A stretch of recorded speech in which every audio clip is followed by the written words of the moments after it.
Мәлім? Iya. Бала оқытамы? Менің естуімше кітаптан оқытады дейді, ой Алла. Ой, бұл, сонда менің молда қайнағам не істейді? Білмедік енді, ай. Мәлім, бала жинап жатыр дейді. Ойбай. Балаларымызды оқуға береміз ба? Ай, оны үйдегі отағасымен ақылдасу керек шығар. Қалай ойлайсыңдар? Әрине. Дұрыс, жүріңіз. Үйге жөн, барып жөн. ақылдасайық.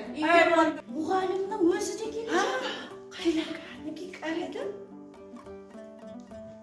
Сәлеметсіздер ме жеңгейлер? Амансыздар. Шырағым. Мен осы ауылға балаларды оқытқалы келген мұғаліммін. Жөн. Балаларды аралап, жинап, мектепке жинап келе жатырмын. Сіздердің де балаларыңыз болса, мектепке алып келіңіздер. Ай, алып келеміз бе, қайтеміз? Ақылдасайық үйімізге барып. Балаларды берген дұрыс. Отағасыңызбен ақылдасайық үйге барып. Енді оқытсақ оқытайық, бірақ дұрыс айтасыңдар. Отағасымен ақылдасайық. Сөйтіңіздер. Балаларыңызды жылдамдатып алып келіңіздер. Жарайды, дұрыс, жөн. Қой, ақылдасайық, отағасымен ақылдасып келейік. Біраз балалар жиналып қалды. Енді осы балаларды қайда оқытсам екен? Осы ауылдағы үлкен кісілерден көмек сұрайын. Абекеңе барып көмек сұрасам, сол кісі көмек қолын созар. Солай жасайын.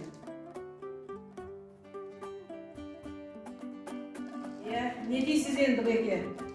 Балаларды оқытсақ, соған бір оқытатын орын керек болып тұр. Бала оқытам дейсің ба? Жақсы, бала оқытқан жақсы ғой. Қайда оқытпақсың? Соны білмей тұрмын, Беке.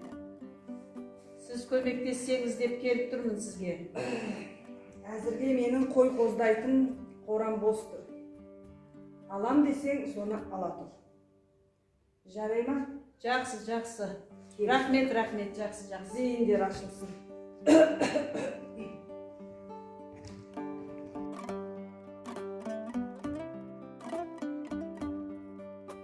Кел, балалар, оқылып, оқығанды көңілге ықыласпен тоғылып. Оқысаңыз, балалар, шамнан шырақ жағылар, тілегенің алдынан іздемей-ақ табылар. Мінекей балалар, біз білім алуға келдік. Ыбырай! Қорамды босат, қойын қоздап жатыр, білмейін ештеңе. Босат қорамды, бол. Өбеке! Болмайды. Біздің жағдайымыз не olur екен?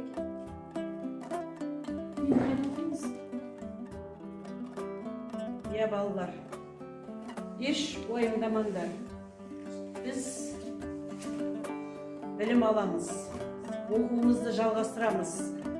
Әлі бізде үлкен мектептер соғылады.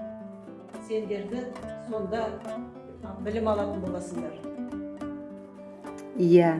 Ыбырай Алтынсарин тек қана даланың алып та алғашқы қоңырауы емес.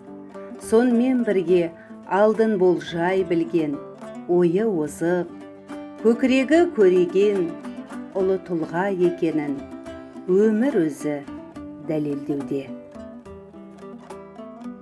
Өнер білім бар жұртта, тастан сарай салғызды, айшылық алыс жерлерден көзіңді ашып жұмғанша жылдам хабар алғызды.